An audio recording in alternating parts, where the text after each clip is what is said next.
ฮัลโหลสวัสดีพบกับการวิเคราะห์แผนทองรายวันเนาะประจำวันนี้ที่10เดือน3 2026มาวิเคราะห์แผนทองให้เป็นประจำทุกมื้อทุกวันเนาะเมื่อวานนี้ติดภารกิจนิดนึง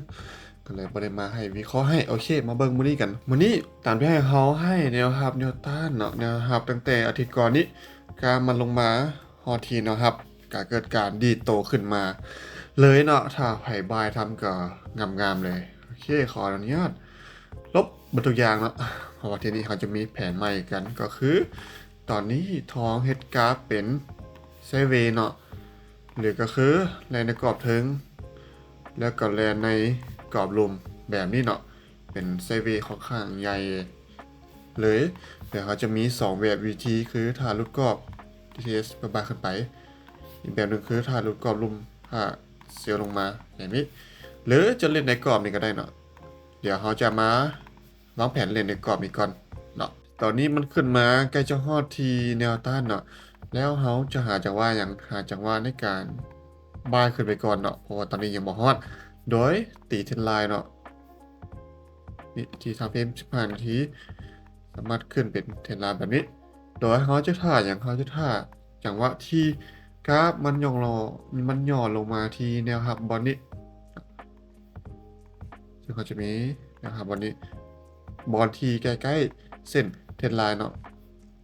เท่านี้เลยเพื่อบ้ายขึ้นไปเนาะตอนนี้ถ้าว่าทองทุบลงมาอีกรอบนึงแต่ถ้าทองขึ้นไปอีกเลยขึ้นไปอีกเขาก็ถ้าเซลยูแถวๆเทอร์นี้เลยเนาะถ้าเป็นจังหวะเป็นแพทเทิร์นอย่างต่างๆเท่านี้ก็สามารถเซลลงมาได้แต่ถ้าว่าขึ้นแหงเนาะขึ้นแหงก็ทะลุแนวต้านขึ้นไปก็สามารถถ้าย่อลงมาเพื่อบ้ายขึ้นไปได้เช่นเดียวกันเนาะ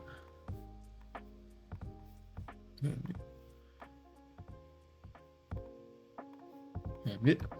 แต่ถ้าว่าแผนที่2ก็คือถ้ากราฟมันทะลุแนวรับเนาะแล้วก็ทะลุเส้นเทรนไลน์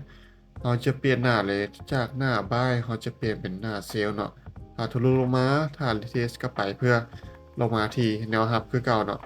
เพราะฉะนั้นจุดนี้จะเป็นจุดสำคัญเลยว่าทอมันจะลงต่อหรือว่าจะขึ้นนี่อยู่แถว5116เนาะวันนี้เลย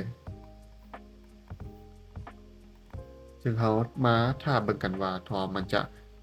เกิดอาการใดเนาะ โอเคสำหรับแผนมื้อนี้ก็มีประมาณนี้เนาะนี่เป็นเพียงแค่การคาดการณ์เนาะทุกคนสามารถใช้ประกอบการตัดสินใจในการเข้าออเดอร์ได้